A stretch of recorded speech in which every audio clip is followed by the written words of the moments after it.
How are you? Great to see you all. Thanks for coming. Now, I have a confession to make before we start.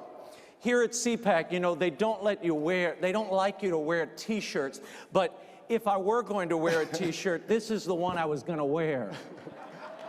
I am a proud member of the Who Dat Nation, so to have Demario here, just so you know, Demario Davis, this last season, and I was in the Superdome for a lot of these games, he had the #1 tackling record in the NFL.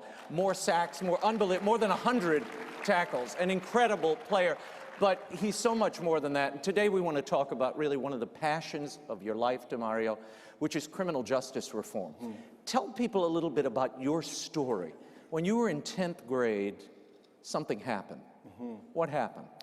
Well, it was where I lived at. My mom had me when she was 16 years old, and so the environment that I grew up in was filled with drugs, gangs, clubs, and I got involved in a lot of that. And by the time I got to college, and though I had a scholarship, my first year in college, I was arrested and went to jail for shoplifting and stealing groceries out of Walmart.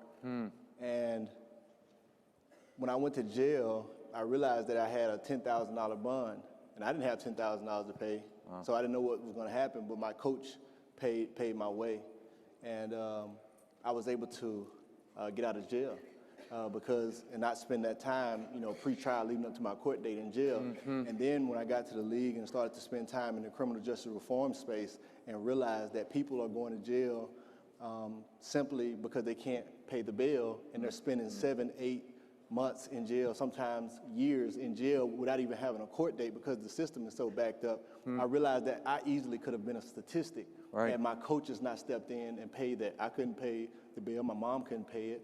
We didn't have that type of money, but because I was an athlete, I was able to not go to jail. Give people a sense, you know, we all think, well, this doesn't affect me. Pre-trial incarceration, that couldn't affect me at all. I was stunned when I started doing research on this. You have rapists, you have child molesters, you have murderers who are set free in the pre-trial period, but people who shoplift, engage in nonviolent crimes, they are often incarcerated, sometimes for a month, awaiting trial or more. What's the cost to us as a people, financially and otherwise? Well, you got to realize it's going to fix the taxpayers tremendously. I'll give you a story about a grandmother in San Antonio who stole $105 worth of clothes to put clothes on the back of her grandkids, was arrested and spent 3 months in jail because she had a $150,000 bond that she could not pay. You think about how that's going to affect those children tremendously. So for that crime, because she couldn't pay it, she spent 3 months in jail. But you just talked about the serious crimes, far more serious than that, who people are able to get out of jail immediately because they have the funds to get out. But that grandmother spending that time cost the taxpayers on average $3,000, additional $3,000. For pre-trial last year, we paid $13.6 billion in taxes for pre-trial, because there are 40% of our nation that's locked up. The most incarcerated country in the world is pre-trial, and 9 out of 10 of those people who are in jail pre-trial are because cash bail. I was stunned when I learned just this week, because I do a lot of work, as Demario does, with illiteracy, with children. Do you know it costs in California almost $130,000 per inmate per year to incarcerate them? For juveniles, it jumps up to more than $180,000. That comes out of our tax dollars annually, and that's just one person. One person. What is the answer here? I know the American Conservative Union has been supporting something like these freedom, bail organizations that would be community-based, so that, let's back up a moment. Tell people about the financial incentives that are at play in the system today to actually jail people and the bail lobbyists. Tell us about that and the effect it has. Well, yeah, to speak a little bit to both of what you said, number one, you got to think about the school to prison pipeline. So they're going into the schools and looking at the 4th grade reading level and deciding just how many prisons we want to build based on this reading, the reading level of 4th graders. So at the same time, they could actually, for me to send my child to a private school, one of the best private schools, is going to be about $20,000 a year. Right. So you're thinking about $180,000 to hold somebody in prison versus $20,000 to just build a school that was big enough to facilitate these children and enhance the reading level, which you would think would be the right thing to do, right? Yeah. Sounds too much, it makes too much sense. Right. But when you talk about the bail system, when we go and fight these legislative bills in California and New York, speaking of that, there's a bill trying to get passed right now that the legislators are trying to figure out they want to do criminal justice reform around cash bail. Yeah. The people who are fighting against this are the bail bondsmen and the prosecutors, the people who benefit from sending people to jail. We have a user-friendly system in New Orleans where the judge, the prosecutor, and the defender are all incentivized to send people to jail. They all get paid based on how many people are in jail. How is that going to affect the person that's standing before the judge? Yeah. Nobody here has a reason not to send this person to jail. Actually, they make more money by this person going to jail. So that makes the defender less likely to defend them, the judge less likely to declare innocent, and the prosecutor to ask for the harshest punishment. And the taxpayer's left with the bill. Exactly. In perpetuity. I mean, the other problem here is the human capital lost. I mean, we have the innovation, the intensity, the creativity of individuals who aren't given a second chance. And again, we're talking about nonviolent offenders here. What are you hearing? There seems to be a movement. We saw President Trump move a criminal justice reform bill this past year, something that has not been done. Administration after administration promised it. Congress after Congress promised it.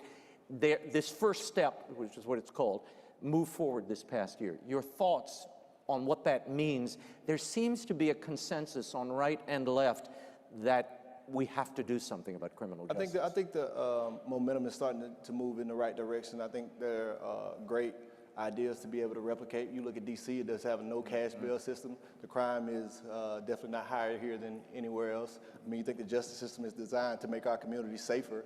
You look at Philadelphia, an op-ed was printed today in the USA Today talking about Larry Krasner and what he's doing as a prosecutor in Philadelphia. 25 cases where he chose to do no cash bail. And that's about 61% of the cases that came to Philadelphia. And these were nonviolent offenses, including drug offenses and prostitution. And actually the violent crimes decreased by 5% in 2018. And the crime rate did not go up. There was another study, and this is fascinating, that I came across just in my own research. What happens to a nonviolent offender when you hold them pre-trial, okay? When you incarcerate them for a day, 2 days, 3 days. Here's what they found. 2 to 3 days incarceration, they're 39% more likely to be charged with another crime. You keep them from 4 to 7 days, again, in a pre-trial incarceration, they're 50% more likely to be arrested a second time.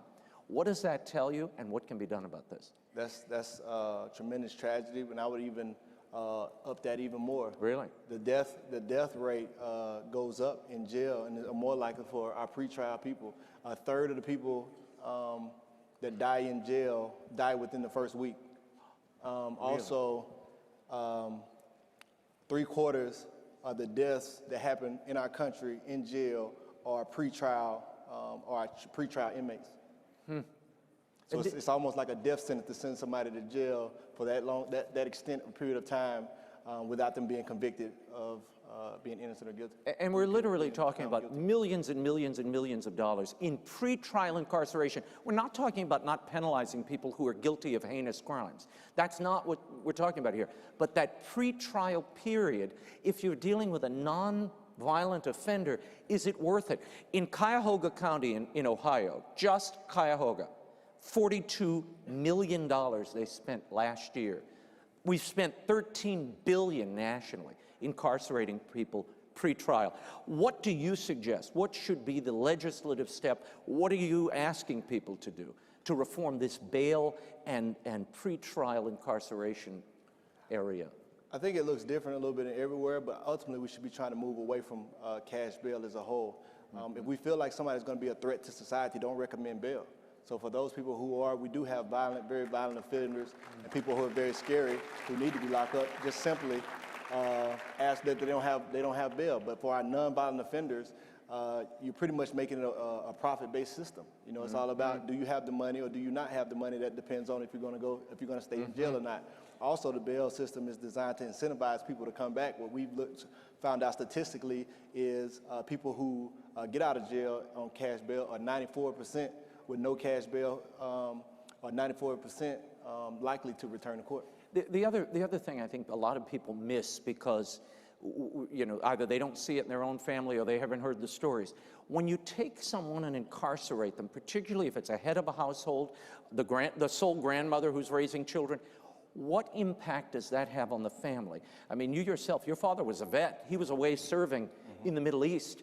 And do you think that caused you to turn to mentors who were perhaps not the best mentors at the time? And do you see a pattern of that? Oh, all the time. If you look in the communities where we raised, a lot of the men are not in the household for various reasons. So the young boys, I believe very much so that it takes a man to teach a boy how to be a man. And when they're not around, the boys are just going to look to the older guys in society, and the older guys in our society were drug dealers, gangbangers, and whatnot. And so that's kind of who we followed and tried to emulate, and that's what took us down a bad path. So we have to think about that we're actually making our communities less safer when we take people and lock them up for that extent of time for nonviolent offenses, because they're going to be gone from their family. It's going to drastically push them into even more poverty, because if my mom, had I not had a coach, my mom would have tried everything she could to get me out of jail on bail, which would have forced her to go to a bail bondsman who would have made her put her house up, maybe put her car up, and just kind of locked her into some type of slave type system, something that she couldn't pay back. And when she couldn't pay back, she was indebted to the bail bondsman, which would have pushed her into even more poverty. Yeah. We've got to do something about this bail system. It's not, but again, the bail bond lobbyists are, every time the reform moves forward, they sort of seize in. But it's not good for us as a people. It's not good for the community. It's certainly not good for children. I want to talk for a moment about your Devoted Dreamers Foundation. Tell people a little bit about, in your personal life, when you come out of prison, you're at the, well, you weren't there for long, but you were caught up in the system, you come out, you're at Arkansas State, you meet a pastor there who really changed your life. Yes, very much so. Tell me what happened there. So I had the opportunity to be discipled by our team chaplain, and a little bit after when I was in jail for the 3 days that I was in there, I just started to really wrestle and understand my life isn't going the direction I wanted to go. And he just started spending time with me day by day, asking questions about what I thought about life. And he introduced me to the Bible and started to teach me about a relationship with Christ. He walked me into a relationship with Christ, and it changed my life and the perspective that I had of life tremendously. You know, no longer was my life about glorifying myself, but it was about living a life worthy of glorifying the King. And I watched him, and I watched how it was amazing. My whole life I had never seen a two-parent household and be led under God, and so I watched him and how he raised his family, and it inspired me to do the same. I've been married now 7 years, 3 amazing kids, and they all raised in the household of Christ, and it changed tremendously. And so had I never got that second chance, my life could look totally different, but because I had that second chance, and that's the importance that we make sure that we're doing with the rest of society, instead of throwing people away and locking away the key, we need to be making sure we're trying our best to give them a second chance, because you never know what kind of positivity can come out of that. And connection, I love in your story, connections, mentorship. We can't give up on anybody. And one of the beautiful things, you know, I live in New Orleans, and if you have not seen this guy play, I was in the Superdome this last season. You all are going to the Super Bowl next year. I'm just saying it now. You heard it here first at CPAC, okay? At the end of every major play, Demario does something that you all perhaps have not seen. But watch closely next season, because I think you're going to see a lot of it. I mean, this guy led in tackles last season. He'll do it again. Show people what you do at the end of a major play. There's a gesture you do. Show it to. I know it's a little very awkward. Simple. A lot of times, if you haven't seen it, what I'll do is, after a sack or a big play or an interception, what I'll usually do is just go and where I find a camera, you'll see me do that. And it's a very simple pose, but a lot of believers. Tell people what it means. A lot of people have seen that, you know, and a lot of believers would know what that means, but because they've seen that pose so much. But it's simply Jesus on the cross. And we're called as believers to be imitators of Christ, take up our cross daily.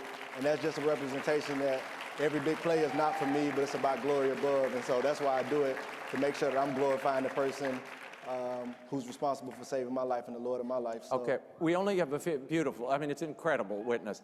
In our final minutes, I've got to ask you, that I was in the Dome during that Steelers game. There was a fumble at the end, near the end of the game. This guy recovers it and shut the Steelers down. Then you all go to the championship. And there was that missed call that every member of the Houdat Nation is still, thank you, my people, we're all Houdat Nation today. The pain, and that was tough. That was a tough moment. The NFL, it seems, is not going to reform those misplays or allow any replays or reviews. Is that a mistake? I think a lot goes into it. You always have to be able to see both sides of it because, you know, that was a very unfortunate play that happened to us because we do feel like it changed the trajectory of it and a trajectory of what could have happened next. But you do have to realize that a lot of games will be affected by the rule change, which it could ultimately slow down the pace of the game. I get it. So you do have to understand that there are two perspectives. I think as far as what happened to us, it was a beautiful opportunity for us to take a negative situation and turn it into a positive. You look at Drew Brees' response to the entire city about, hey, we're not going to be bitter about this. We're not going to be resentful. We're going to actually turn this negative into a positive. We're going to use it as fuel and motivation to come back next year. And I think that's where we have to be as a society. It's a lot of bad things happening around us, but it's very easy to take a negative situation and turn it into a positive situation. Life is 10% what happened to you and 90% how you respond to it. I agree. Drew Brees and this team, they have such grace, and I have to tell you, I always think, I think I should write a book about this.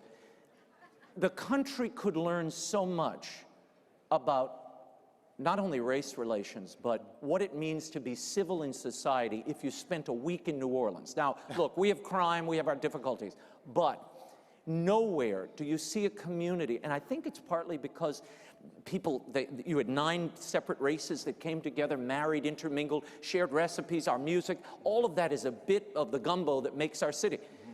When the Saints lost that championship game, the following, when they had the Super Bowl, they had a boycott in New Orleans. So people took to the streets, hundreds of thousands of people. The whole city was out in black and gold. They had spontaneous parades, cookouts, community, black, white, Hispanic, everybody coming together. It was such a beautiful moment. It was better than the Super Bowl. And that could only happen in New Orleans. I want you to tell people very quickly before we run out of time, tell me about your Devoted Dreamers Foundation that you founded and the MBA that you are pursuing now as an NFL player. Why did you make that decision to pursue your master's in business?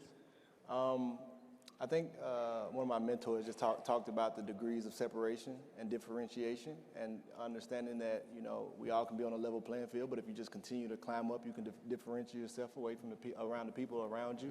And so that just was another reason and another goal to chase. As long as you live, I think you should never stop chasing goals, never stop chasing new dreams. And that's what, you know, kind of leads into Devoted Dreamers Foundation, which I have, and it's encouraging these kids who have these dreams that you can attain your dreams if you just believe and move towards them. And so what we have is a mentorship program. We have various programs throughout. We have a 7-week summer camp where we enhance kids spiritually, mentally, physically. We have gospel conferences where we take 250 kids in and just share the gospel with them and listen to worship music all day and try to teach them the gospel and give them an opportunity to come to Christ like I did.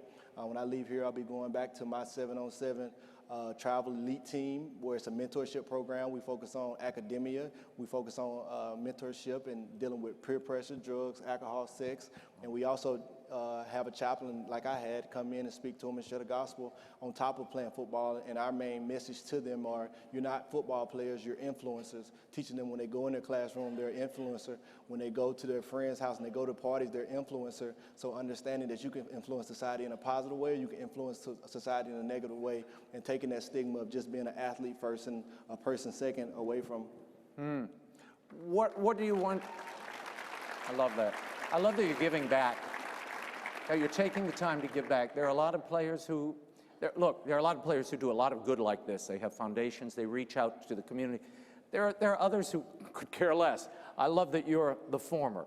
What do you want people here to take away from, before we leave, that from this criminal justice reform idea that you have and where you think the reform needs to take place, what do you want them to go back to their communities on? I would just say this, when it comes to people, when we remember people, we don't remember people for what they do, we remember people for what they did for us. And so when you measure somebody, to whom much is given, much is required. So what you have talent, you have treasure, you have resources, you have time. How you use those to help those around you is how people are going to remember you. And so as a nation, you have to think about nation in the same way. What makes our nation great really is the idea of what we do for everyone, not just what we do for ourselves. So as we become this great nation or are this great nation, if we don't take all those resources to make sure it's extended to everybody, we're not being great. That's what makes us great as people. That's what makes us great as a nation. Ladies and gentlemen, Demario Davis, who dat? Thank you. Thank you. Thank you, my friend. Yes, sir. Great. Thanks. You are awesome.